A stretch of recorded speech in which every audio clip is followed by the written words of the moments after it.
Hello and welcome to Today in the News from Vanguard Live. My name is Damlola Ogunshaki, and here on Today in the News, we read and give in-depth analysis on some of the stories making waves across Nigeria. And this morning, I'm starting with Vanguard on the paper review. Vanguard is leading with insecurity. Nigerians will revolt if action is not taken. That's coming from Reps. Questioned 19.7 trillion naira spent on security. Akpabio tax senators on legislative action. Boko Haram returning stronger. That's coming from Rev Jahar. Presidency, NSA mom. You can see that story on page 5. And here there's a picture of these dignitaries as the Edo Speaker orders the Fed to APC. Also, there's a photo story showing President Bola Ahmed Tinubu and Delta State Governor Sheriff Oborori during an audience with the president at the presidential villa Abuja yesterday. Now, on page 7, VDM not told why he's being detained. That's according to COUNSEL, though granted bail, still in custody. Benue Assembly, there's a National Assembly, says its leadership won't honor invitation. Article B2 BOT women, I'm not leaving PDP. You can see that on page 8. On page 9, Sule Lamido defends zoning, says it's cure, not cause. Above the banner on page 19, banks borrowing from CBN drops 97% to 380 billion naira. Away from there, we move to the Punch. The Punch leading story says rising insecurity. National Assembly ex-generals demand urgent military rearmament. Senate moves to tackle killings as retired military chiefs. Reps lament insurgents and use of sophisticated arms. On pages 7 and 20, Senate may pass tax bill today. Panel to oversee IBAS. Jakba. United Kingdom considers tighter visa rules for Nigerians and Pakistanis. Federal government kicks as Pat Utomi forms a shadow government. And lastly, on the Punch newspaper, the factions, Okowa denies 500 billion naira refund claim as Oborobori visits Tinubu. Now let's go to the nation. Nation leading story says more PDP bigwigs desire opposition party for APC. And inside there, we also have all Delta House members, 9 APC, 6 Delta PDP reps resigned from party. The factors not pressurized, says Sule. 2 Enugu Labour Party reps defect to PDP. Kawu, I left NNPP because of distrust. You can see that inside the Nation newspaper. NECA, man, Nigeria first policy good for economy. Cardinals enter conclave to elect 267th Pope. Nigeria's Opaleke among 133 electors. You can see that on page 4. Gunmen kill 12 in Benue Plateau. Minister blames poor UTME result on CBT. You can see that on page 4. Above the banner, Kanu admitted inciting public against police, says witness. Lagos APC targets consensus candidacy for council polls. And lastly, on the Nation newspaper, United Kingdom hints of visa restrictions to Nigerians who overstays. You can see that on page 27 of the Nation newspaper. And lastly, The Guardian is leading with our insecurity, middlemen drive up rice prices, force meal shutdowns. You can see that on page 6. United Nations worries over dwindling donor funding as 4.6 million face severe hunger in Northeast. Boko Haram now deadlier, uses weaponized drones, says Bruno Rebs. FMCG firms ride on Naira stability, grow profit by 100%. Lawyers storm National Assembly demand takeover of Benue, Zamfara assemblies. Senate grips over Uromi Gombe killings, set for security summit amid concerns. Over 75% of Lagos food supply from other states, says Lagos, why poverty is worsening in Nigeria by Peter Obi. Lastly, on the Guardian newspaper, the factions Delta Federal state lawmakers switch allegiance to APC as Tinubu meets Oborowori. You can see that on news page 6 of the Guardian newspaper. That's what we have on the front pages of the dailies. Join us after the break as our guest to be analyzing some of the stories.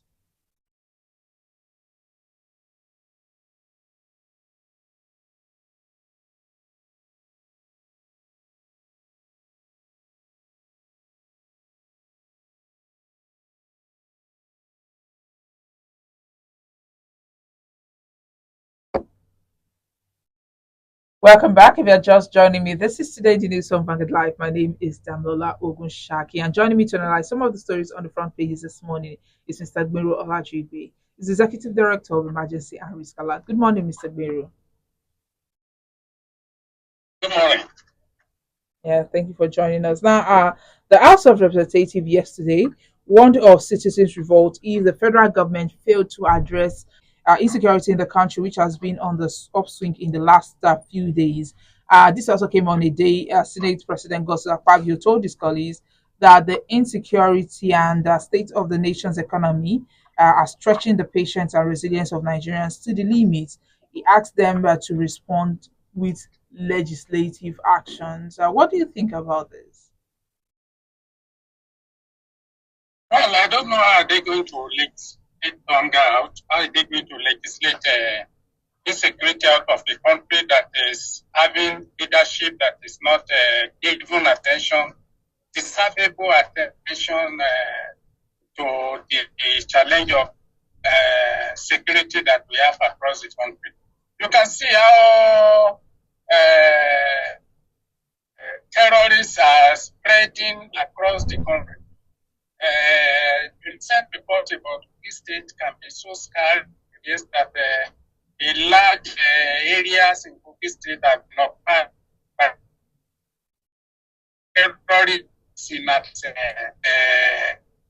26 camps or thereabout. And the same thing, ditto for Benue, where killings has been going on, ditto for Plateau State and other parts of the country. But the challenge is not to lament. The challenge is for them to get their act together. I don't know why it has been difficult, because they have begged the question, how it has been difficult for them to summon the president to brief the National Assembly about the state of security in Nigeria. At least state of nation address should be a paramount demand from the legislature so that the president can be held accountable. For God's sake, is the chief security of the country. So begging the question will not answer us. This is an existential issue, but their concern is politics. Who is defecting or who is not defecting is what they are prioritized. I think citizens are watching and taking note of all this. This current crop of Nigerian leaders can neither protect nor secure the country and our people. That is the summary of the issue. They have failed in all aspects in terms of welfare of the people. It's zero welfare. People are placed under excruciating yoke to the extent that they can hardly eke out a living. And poverty is something. Of course, if follows common sense that where passion of poverty, there are corresponding level of insecurity. And that is what Nigeria has become today in the hands of those who are celebrating, those who differ from one party to the other, paying little or no attention to conditions and situations of average Nigerians that are being killed, that are being mauled down extrajudicially, that have been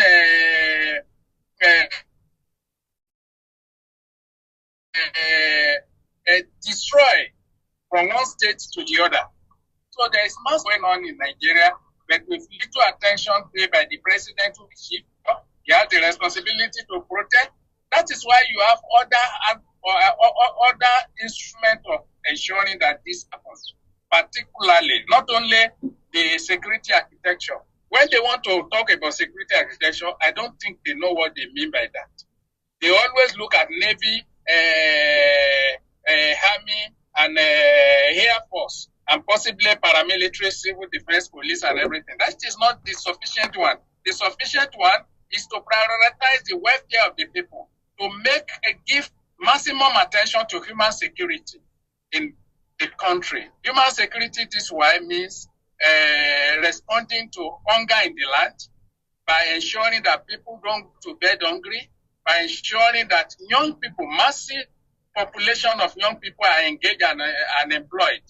So those are issues that they should be concentrating on rather than Okowa defecting or what do they call the governor? The name of the governor of the Niger of Delta State, Ifetin. That is their priority, and it's unfortunate that we got this type of country. We are within not up to 2 years in office. They have jettisoned governance and concentrate on politics, and sadly, to the destruction of Nigeria through expanding insecurity and deepening poverty. So, how effective has the government's allocation of over 19.7 trillion naira to security between 2015 and 2019 been in curbing insurgency and other related threats? That's why I laugh when they say they have spent money on this. Those money they have gone into debt of corruption, and that is one of the reasons why this insecurity continue to grow. It is a political economy of insecurity in Nigeria. By the time you understand that what is actually going on, that it has become a large and huge expanding business for those who have the responsibility to respond, who have the responsibility to respond, to limit and to decimate the character, the vision, the mission, and the strategy of a terrorist group in the country. So it's for them happy, your happy thing. I don't count the money. The money is being wasted. Look at Kanu. Over almost $1 billion spent on Kanu, the so-called Kanu. Where by Buhari administration? Where are those Kanu now? As if it was a magic wand that they needed at that particular time. So we are not a serious people, and it's because we don't hold government accountable. Everybody should shut up this government from carry on this unnecessary campaign politicking that is going on, and put pressure on government to face governance. Nigeria is bleeding in all areas. Nigeria is bleeding. They talk of economy. The economic strategy is not working. The economic strategy is not working. This is a government that knows how to collect revenue, but does not know how to take care of the welfare of the people.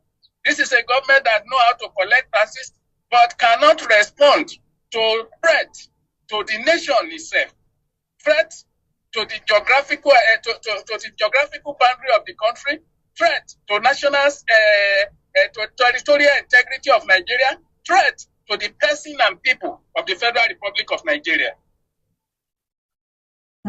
Mr. Gora, how can we leverage on this international partnership in order to solve insecurity issues? Have they listened to internal measure first? Have they carried out internal measure? Do they even listen to those who are giving alternative view of how security can be addressed in Nigeria? I have said it. If you listen to my open, okay, what do you want? Do you know that over 19 million people have been pushed into basket of poverty by Bola Tinubu administration? 19 million people, Nigeria, new people since the day it took over. What do you want those people to, even if half of them are good? The remaining half is enough to destroy the country by fighting back as society they feel that is shortchanging them or driving them out of society. So you must be on top of your economic policy to know that it does not adversely affect the people, or does not push, or they don't. Those policies don't push people into what ordinarily they wouldn't have been. You are getting people radicalized when you make them extremely poor. You are making them susceptible to the recruiting pool of terrorist group and violence group. That is what is going on. You have to tackling the security challenge in Nigeria must be holistically carried out, not only the military. You must address, like I tell you, the concern for human security in Nigeria and the concern for physical security. So those tools must simultaneously address, not using bullets in every situation without catering for people that all they're looking for is bread. So you are not going to get anywhere with that security measure when all you know is to waste bullets on people that are without preventing others from joining them. The way to prevent others from Haram.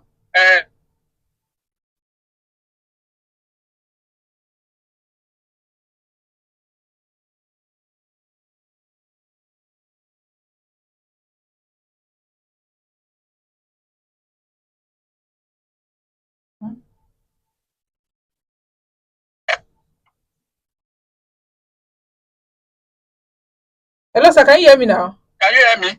Yes, sir. Yeah, I can hear you now.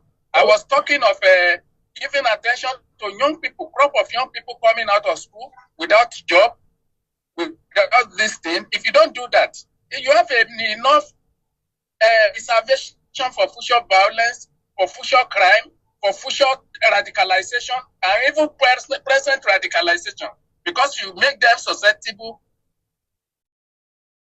to radicalization. To strategy is what this current government needs to fight this war.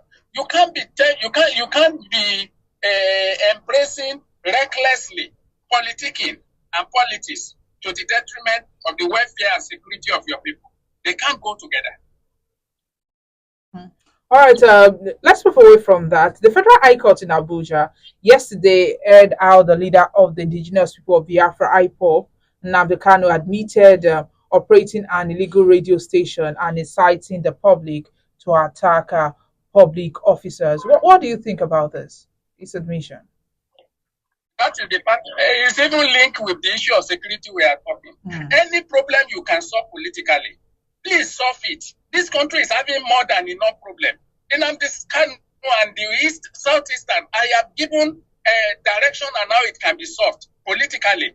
In fact, publish strategy of resolving Southeast problem and take it off from all this going up and down in Kanu and federal government and everything. Resolve the problem. You will be solving enough security challenges if you go political way to broker peace and then let everyone embrace peace. And I'm talking of peace that is rooted in justice, particularly social justice, so that people understand that we have a country that is called Nigeria. But when you put a particular part of the country on the wedge of non-commitment to nationalism, you have yourself to blame for it. Nigerians, you can't be opening crisis and violence on all direction, firing in all your cylinders. You must have a way. The one that you have to fight physically, you fight physically. The one you have to resolve through consensus building, through reconciliation, through give and take, then you resolve that. And then you narrow the space of your insecurity. But we are not committed to anything. What is going to be the outcome?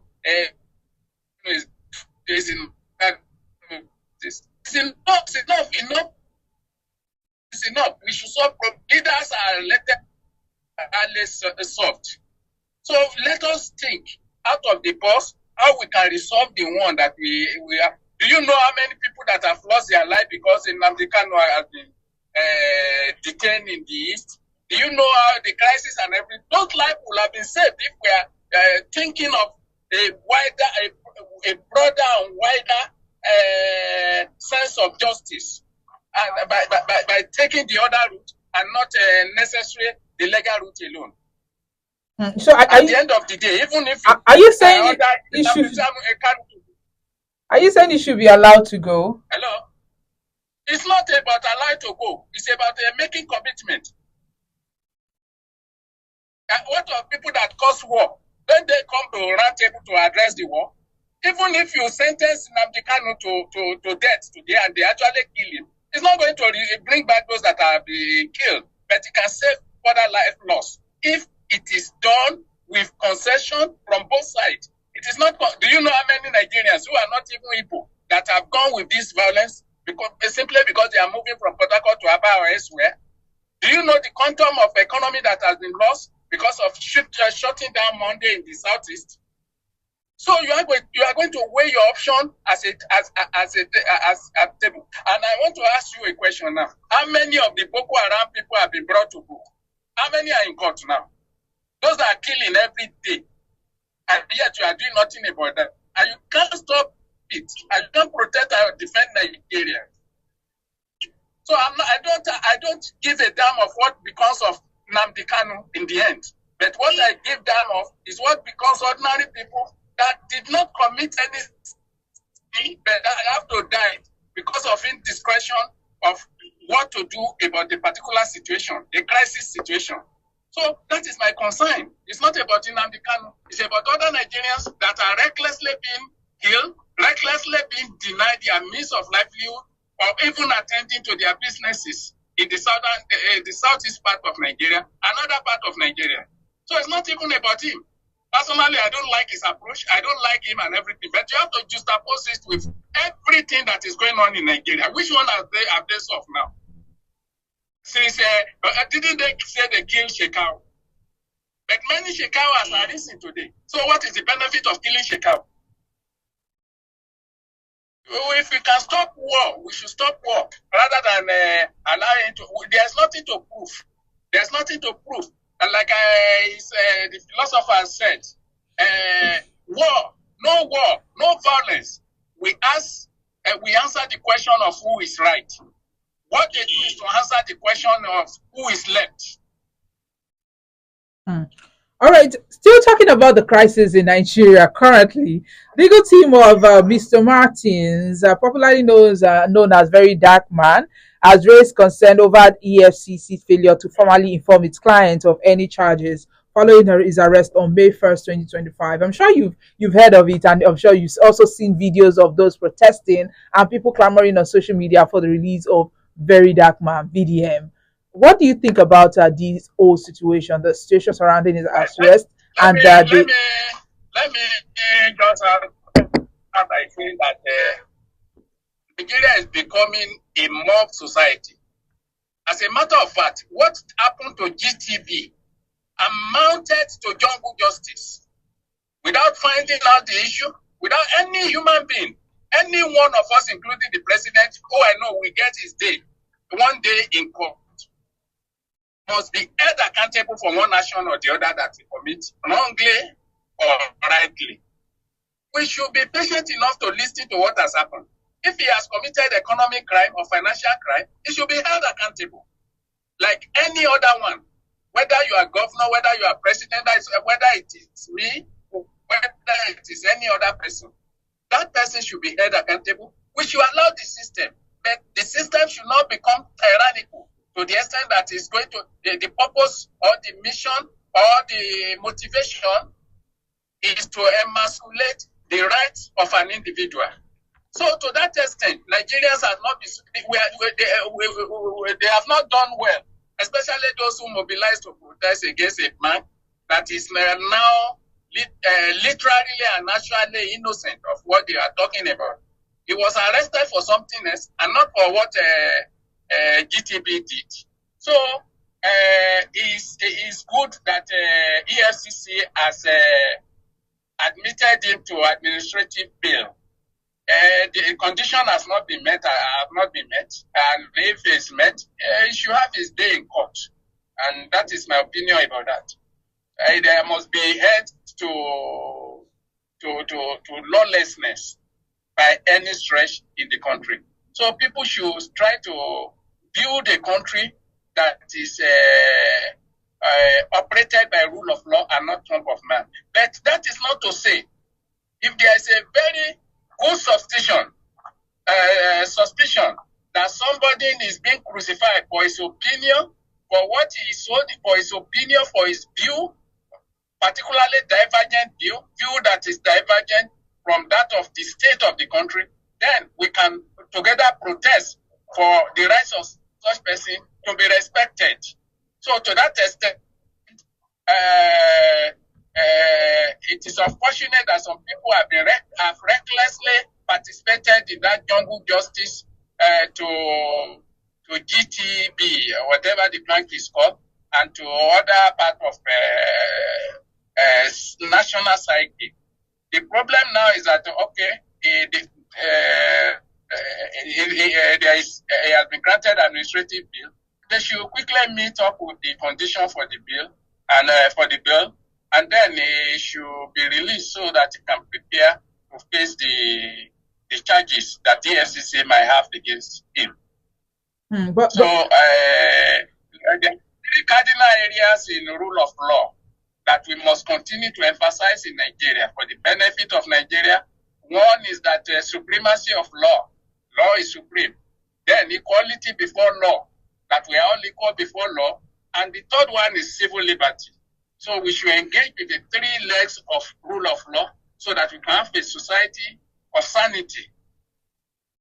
But according to his counsel, VDM has not been informed of why why he was detained. So how does EFCC's failure to formally inform VDM of the charges against him impact the principles of due process and transparency in Nigeria's legal system? He has been told. He has been told. EFCC have released there is a press release that people allege that he committed one financial crime or the other. There are petitions against him, and of course, he's under investigation because of those petitions. So he has been told nobody should tell Nigeria. Go to EFCC platform, you will find it there. So he has been told. Well, we lost him there due to the network. Now let's end this on a lighter note with Mr. and Mrs. this morning. Now the first person speaking is Mr. Mr. says, Felix, my own friend said I was with Esther yesterday. Don't mind him. This is a matter of kettle calling pot black. And Mrs. replied, so who is kettle and who is pot? Jobless E. Let me not complete it. You can read it. You can read it there.